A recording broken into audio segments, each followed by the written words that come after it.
Assalamualaikum warahmatullahi wabarakatuh. Perkenalkan, nama saya Sonia, NIM J1B019103, akan menjelaskan tentang penerapan sistem dalam bidang teknik pertanian pada mata kuliah analisis sistem dan desain. 1. Pelubang mulsa. Pelubang mulsa adalah alat sederhana yang dirancang untuk meringankan pekerjaan petani untuk melubangi mulsa. Sub-sub sistemnya: 1. Ganggang, bak timbang volume 5 liter, batang besi penghubung, batang besi pendorong, tabung kepala gerigi, tabung pelubang tanam. Di mana interaksinya? 1. Ganggang, pegangan operator untuk memudahkan pengaplikasian alat, seperti memindahkan alat dari titik A ke titik B. 2. Bak timbang volume 5 liter, bagian yang berguna untuk membersihkan tabung pelubang tanam dari tanah yang masuk ke tabung. 3. Batang besi penghubung, merupakan penghubung ganggang dengan tabung kepala gerigi. 4.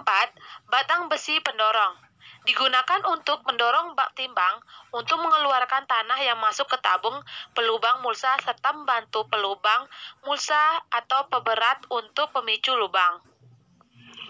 5. Tabung kepala gerigi, menusuk atau merekatkan mulsa dengan tabung agar memudahkan pelubang mulsa dengan rapi. 6. Tabung pelubang tanah, untuk melubangi mulsa.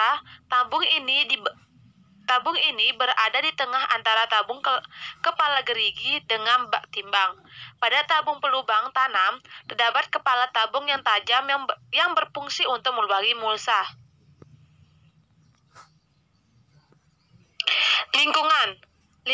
Lingkungannya ada dua, yaitu mulsa, suatu penambahan yang digunakan sebagai penutup tanah, dan manusia.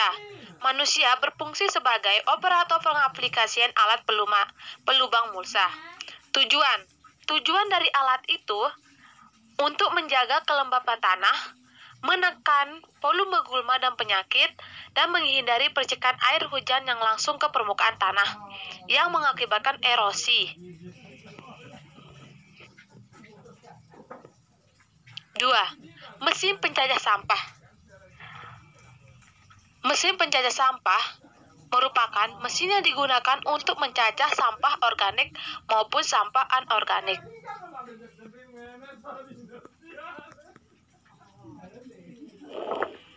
Subsistem: 1. Motor diesel. 2. Kerangka penyangga. 3. Corong pemasukan. 4. Tabung pencacah. 5. Rotor pisau pencacah. 6. Corong pengeluaran.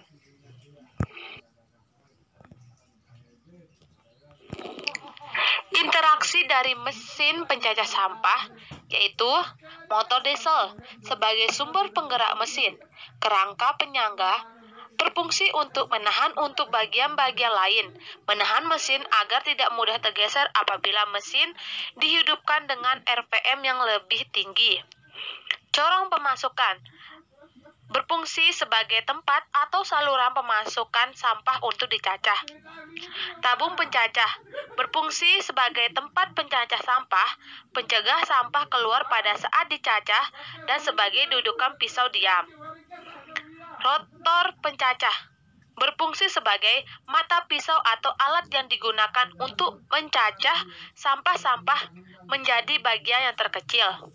Corong pengeluaran berfungsi untuk mengarahkan hasil cacahan sehingga memudahkan penampungan hasil cacahan. Lingkungannya di sini ada dua, yaitu manusia dan sampah, di mana manusia sebagai operator pengaplikasian mesin cacah tersebut, dan sampah ini merupakan bahan yang dicacah untuk diproses sebagai pupuk dan lingkungan bersih.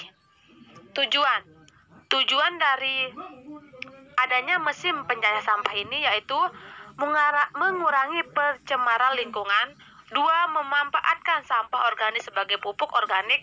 3. Menciptakan energi terbaru ialah biogas.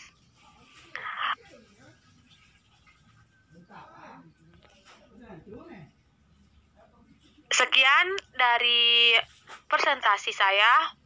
Mohon maaf bila ada kekurangan atau salah kata. Semoga bermanfaat. Terima kasih.